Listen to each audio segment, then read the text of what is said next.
আসসালামু আলাইকুম। রাতের শীর্ষ সংবাদে স্বাগত জানাচ্ছি আমি সুমনা সুমা।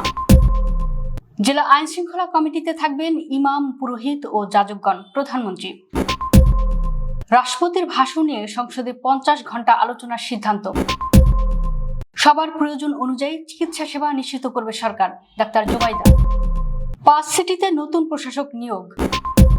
সংবিধান সংস্কার পরিষদ নিয়ে সংসদ ফ্লোরে আলোচনা হতে পারে। স্বরাষ্ট্রমন্ত্রী সংসদের প্রথম অধিবেশন 30 এপ্রিল পর্যন্ত চলবে।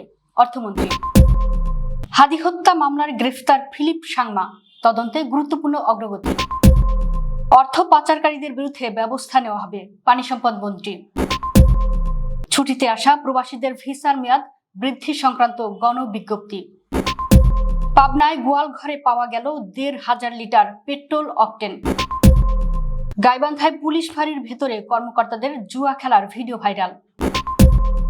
ডলার নয়, চাইনিজ ইউয়ানে লেনদেন করলেই খুলবে হরমুজ প্রণালী।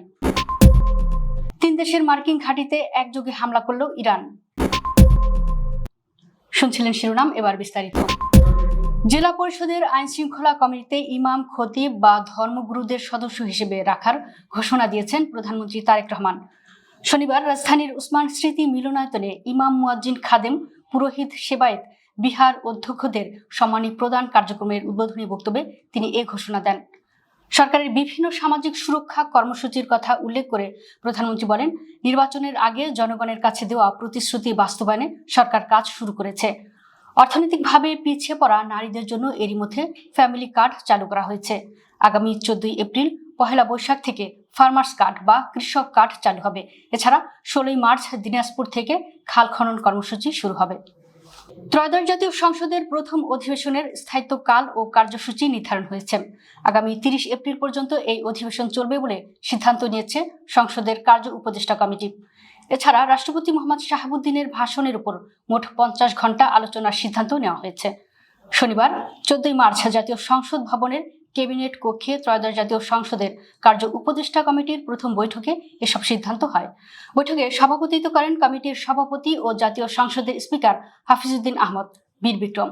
প্রধানমন্ত্রীর পত্নী ডাক্তার জোবাইদা রহমান বলেছেন, স্বাস্থ্যসেবা একটি মৌলিক অধিকার।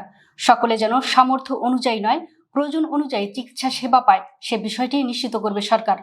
শনিবার বিকেলে ডক্টর অ্যাসোসিয়েশন অব বাংলাদেশ ড্যাপ আয়োজিত ইফতার মাহফিলে এসব কথা বলেন তিনি। এ সময় তিনি বলেন, উপজেলা স্বাস্থ্য কেন্দ্রগুলোকে মা, শিশু ও নবজাতকদের স্বাস্থ্যসেবার মূল কেন্দ্র হিসেবে গড়ে তোলা হবে। এ সময় স্বাস্থ্যমন্ত্রী মোহাম্মদ সাখাওয়াত হোসেন সরকারি হাসপাতালগুলো দালাল মুক্ত করতে সকল চিকিৎসকদের সহায়তা চান। অনুষ্ঠানে স্বাস্থ্য প্রতিমন্ত্রী ডক্টর এম.এ.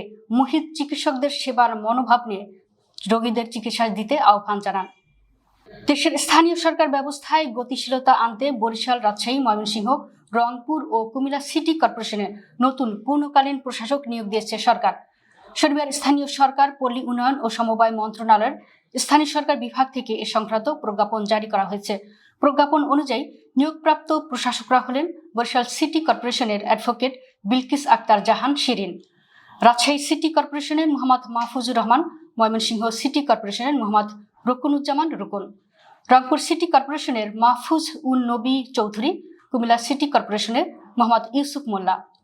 প্রজ্ঞাপনে উল্লেখ করা হয়, স্থানীয় সরকার সিটি কর্পোরেশন সংশোধন অধ্যাদেশ 2024-এর ধারা 25-এর কয়ের উপধারা 1 অনুযায়ী পরবর্তী আদেশ না দেওয়া পর্যন্ত তারা পূর্ণকালীন প্রশাসক হিসেবে দায়িত্ব পালন করবেন। নিয়োগপ্রাপ্ত এসব প্রশাসক সংশ্লিষ্ট সিটি কর্পোরেশনের মেয়রের ক্ষমতা প্রয়োগ ও নিয়মিত দায়িত্ব পালন করবেন। দায়িত্ব পালনকালে তারা বিধি মোতাবেক নির্ধারিত সম্মানী ও অন্যান্য সুযোগ সুবিধা প্রাপ্য হবেন। সংবিধান সংস্কার পরিষদ নিয়ে সংসদ ফ্লোরে আলোচনা হতে পারে বলে জানিয়েছেন স্বরাষ্ট্রমন্ত্রী সালাউদ্দিন আহমদ। শনিবার জাতীয় সংসদে কার্য উপদেষ্টা কমিটির বৈঠক শেষে তিনি একথা জানান। স্বরাষ্ট্রমন্ত্রী জানান, অধিবেশন কতদিন চলবে, কোন কোন বিষয়ে আলোচনা হবে, কি কি আইন উত্থাপন হবে, রাষ্ট্রপতি ভাষণের উপর কত ঘন্টা আলোচনা হবে, সেসব নিয়ে বৈঠকে কথা হয়েছে। তিনি জানান, 15 মার্চ অধিবেশনের পর মুলতবি হয়ে ঈদের পর 29 মার্চ ফের সংসদ অধিবেশন বসবে। এপ্রিল মাস জুড়ে অধিবেশন চালু থাকবে। সালাউদ্দিন আহমদ বলেন, অন্তর্বর্তী সরকারের সময়ে জারি করা অধ্যাদেশ বিশেষ কমিটিতে পাঠানো হবে। সেখানে যাচাই বাছাইয়ের পর রিপোর্ট আকারে সংসদে উপস্থাপন হবে। ত্রয়োদশ জাতীয় সংসদের প্রথম অধিবেশন 30 এপ্রিল পর্যন্ত চলবে বলে জানিয়েছেন অর্থ ও পরিকল্পনা মন্ত্রী আমির খুসরু মাহমুদ চৌধুরী। শনিবার 14 মার্চ জাতীয় সংসদে কার্য উপদেষ্টা কমিটির বৈঠক শেষে তিনি একথা জানান। অর্থমন্ত্রী জানান, উপদেষ্টা কমিটির বৈঠকে অন্তর্বর্তী সরকারের সময়ে জারি করা অধ্যাদেশ নিয়ে আলোচনা হয়েছে। সংবিধান সংস্কার পরিষদের বিষয়টি আজ আলোচনার এজেন্ডায় ছিল না। বাংলাদেশ জাতীয় সংসদ সচিবালয়ের ক্যাবিনেট কক্ষে প্রধানমন্ত্রী ও সংসদ নেতা তারেক রহমানের সভাপতিত্বে জাতীয় সংসদের কার্য উপদেষ্টা কমিটির সভা অনুষ্ঠিত হয়। ইনকিলাব মঞ্চের মুখপাত্র শরীফ ওসমান হাদি হত্যা মামলায় ফিলিপ সাংমা নামে এক ব্যক্তিকে গ্রেফতার করেছে পশ্চিমবঙ্গ পুলিশের বিশেষ টাস্ক ফোর্স। তদন্তে গুরুত্বপূর্ণ অগ্রগতি হয়েছে বলে দাবি করেছে বাহিনীটি। পশ্চিমবঙ্গ এসটিএফ সূত্রে জানা গেছে, শুক্রবার ও শনিবারের মধ্যবর্তী সময়ে অভিযান চালিয়ে তাকে গ্রেফতার করা হয়। বর্তমানে তাকে এসটিএফ এর হেফাজতে নিয়ে জিজ্ঞাসাবাদ করা হচ্ছে। তদন্তকারীদের দাবি, ফিলিপ সাংমা একজন বাংলাদেশি নাগরিক এবং তিনি হাদি হত্যা মামলার মূল দুই অভিযুক্তকে মেঘালয় সীমান্ত দিয়ে ভারতে প্রবেশ করতে সহায়তা করেছিলেন। প্রাথমিক তথ্য অনুযায়ী পশ্চিমবঙ্গের কল্যাণী এক্সপ্রেসওয়ে সংলগ্ন একটি এলাকা থেকে তাকে আটক করা হয়েছে। আইন শৃঙ্খলা বাহিনীর কর্মকর্তারা বলেছেন, এ ঘটনায় আরও কেউ জড়িত আছে কিনা তা খতিয়ে দেখা হচ্ছে এবং তদন্ত অব্যাহত রয়েছে। পানি সম্পদ মন্ত্রী ও বিএনপির যুগ্ম মহাসচিব শহীদুদ্দিন চৌধুরী এনি বলেছেন, বিগত সময় যারা ক্ষমতায় ছিলেন তারা দেশের অর্থ কিভাবে লুটপাট করেছে, টাকা পাচার করেছে, এটা দেশবাসী জানেন। বিষয়টি তদন্তাধীন রয়েছে। এ দুর্নীতির কারণে লক্ষ্মীপুরের রামগতি কমলনগর মেঘনার তীর রক্ষা বাঁধের প্রজেক্টের কাজ ঠিকমতো হয়নি। তাদের বিরুদ্ধে আইন অনুযায়ী বিভাগীয় ব্যবস্থা নেওয়া হবে। শনিবার দুপুরে রামগতির উপজেলার আলেকজান্ডার ইউনিয়নে পানি উন্নয়ন বোর্ডের কর্মকর্তাদের সাথে নিয়ে মেঘনা নদীর তীর রক্ষা বাঁধ পরিদর্শনে এসে তিনি এসব কথা বলেন। মন্ত্রী বলেন, ভাঙন রোধে যে সকল বাঁধ নির্মাণ কাজ চলমান রয়েছে, ইতিমধ্যে কিছু অংশের কাজ শেষ হয়েছে। ঠিকাদারি প্রতিষ্ঠান ও সংশ্লিষ্ট দপ্তরের আন্তরিকতা ও সহযোগিতার মধ্য দিয়ে দ্রুত তীর রক্ষা বাঁধ নির্মাণের কাজ শেষ করা হবে। মধ্যপ্রাচ্যের যুদ্ধের কারণে দেশে ছুটিতে এসে আটকে গেছেন অনেক বাংলাদেশি প্রবাসী, যাদের মধ্যে অনেকের ভিসার মেয়াদ শেষ হয়ে গেছে। এ নিয়ে বিপাকে পড়েছেন প্রবাসীরা। এসব প্রবাসীর ভিসার মেয়াদ বৃদ্ধির জন্য বার্তা দিয়েছে প্রবাসী কল্যাণ ও বৈদেশিক কর্মসংস্থান মন্ত্রণালয়। শনিবার মন্ত্রণালয় থেকে এ সংক্রান্ত একটি গণবিজ্ঞপ্তি প্রকাশ করা হয়েছে। গণবিজ্ঞপ্তিতে বলা হয়েছে, ইরান ইসরায়েল যুদ্ধ পরিস্থিতির প্রেক্ষাপটে বাংলাদেশের ছুটিতে অবস্থানকালে যেসব কর্মীর ভিসার মেয়াদ ইতিমধ্যে উত্তীর্ণ হয়েছে বা শীঘ্রই উত্তীর্ণ হতে যাচ্ছে এবং এ মুহূর্তে সংশ্লিষ্ট দেশে গিয়ে ভিসা নবায়ন করা সম্ভব হচ্ছে না, তাদের বিষয়ে সংশ্লিষ্ট দেশসমূহ নিম্নরূপ পদক্ষেপ গ্রহণ করেছে। সৌদি আরব, কুয়েত, সংযুক্ত আরব আমিরাত, ওমান এবং বাহরাইন হতে বাংলাদেশে আসা কর্মীগণের ভিসা নবায়নের জন্য কর্মী নিয়োগকর্তা, স্পন্সর বা কফিলের মাধ্যমে যোগাযোগ অনলাইনে আবেদন করতে হবে। কুয়েত, কাতার এবং সংযুক্ত আরব আমিরাত সরকার ইতিমধ্যে যেসব ভিসার মেয়াদ শেষ হয়েছে বা শেষ হওয়ার পথে এমন সব এন্ট্রি ভিসার মেয়াদ 1 মাস বৃদ্ধি করেছে। পাবনার সুজানগর উপজেলার একটি গোয়ালঘর থেকে অবৈধভাবে মজুত করা 1,500 লিটার পেট্রোল ও অকটেন জব্দ করা হয়েছে। শনিবার সকালে উপজেলার চীনাখরা বাজার এলাকায় অভিযান চালিয়ে ওই তেল জব্দ করে ভোক্তা অধিকার সংরক্ষণ অধিদপ্তর। নিজ বাড়ির গোয়ালঘরে ওই তেল মজুত করেছিলেন খান এন্টারপ্রাইজের মালিক সন্টু ইসলাম। তাকে 25,000 টাকা জরিমানার পাশাপাশি জব্দ করা তেল সরকারি দামে বিক্রি করা হয়েছে। অভিযানের নেতৃত্ব দেন ভোক্তা অধিকার সংরক্ষণ অধিদপ্তরের জেলা কার্যালয়ের সহকারী পরিচালক মাহমুদ হাসান। এ সময় র্যাব ও পুলিশ সহ আইন শৃঙ্খলা রক্ষা বাহিনীর সদস্যরা উপস্থিত ছিলেন। গাইবান্ধা শহর পুলিশ ফাঁড়ির ভেতরে কয়েকজন পুলিশ কর্মকর্তা ও সদস্যের জুয়া খেলার একটি ভিডিও সামাজিক যোগাযোগ মাধ্যমে ভাইরাল হয়েছে। এ ঘটনা তদন্তে গাইবান্ধার অতিরিক্ত police super B circle Sheikh Muttajul ইসলামকে আহ্বায়ক করে এক সদস্যের তদন্ত কমিটি গঠন করা হয়েছে।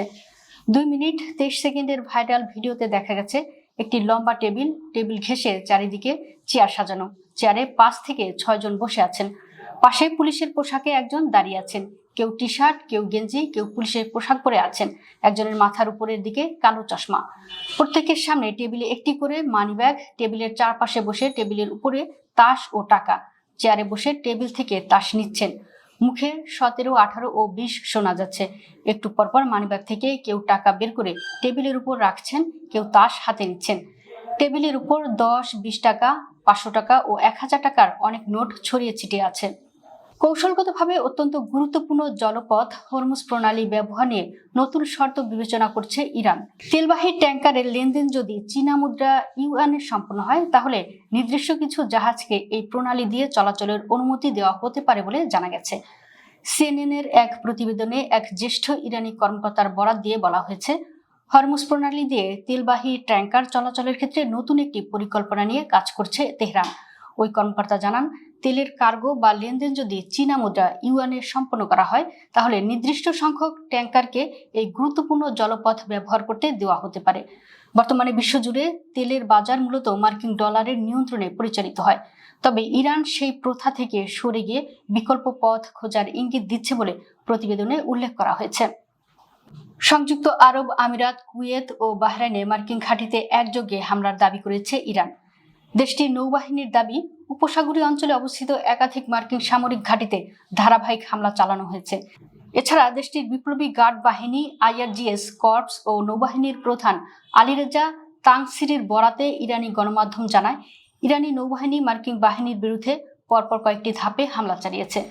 নৌবাহিনীর প্রধান আরও জানান, হামলার লক্ষ্যবস্তু ছিল সংযুক্ত আরব আমিরাতের আবুধাবির আল ধাফরা বিমান ঘাঁটি, কুয়েতের আল আদিরি সামরিক ঘাঁটি এবং বাহরাইনের শেখ ইসা বিমান ঘাঁটি। আলীরজা তাংসিরির দাবি অনুযায়ী এসব হামলার লক্ষ্যবস্তু ছিল প্যাট্রিয়ট ক্ষেপণাস্ত্র প্রতিরক্ষা ব্যবস্থার রাডার, যুদ্ধবিমান এবং বিমান জ্বালানি সংরক্ষণাগার। দর্শক, ভিডিওটি শেষ পর্যন্ত দেখার জন্য আপনাকে অসংখ্য ধন্যবাদ। নিত্য নতুন ভিডিও পেতে আমাদের ইউটিউব চ্যানেলটি সাবস্ক্রাইব করুন এবং নিয়মিত নোটিফিকেশন পেতে বেল বাটনটি ক্লিক করুন। আমাদের ফেসবুক পেজটি ফলো করুন। এছাড়াও আমাদের ভিডিও লাইক, কমেন্ট ও শেয়ার করুন।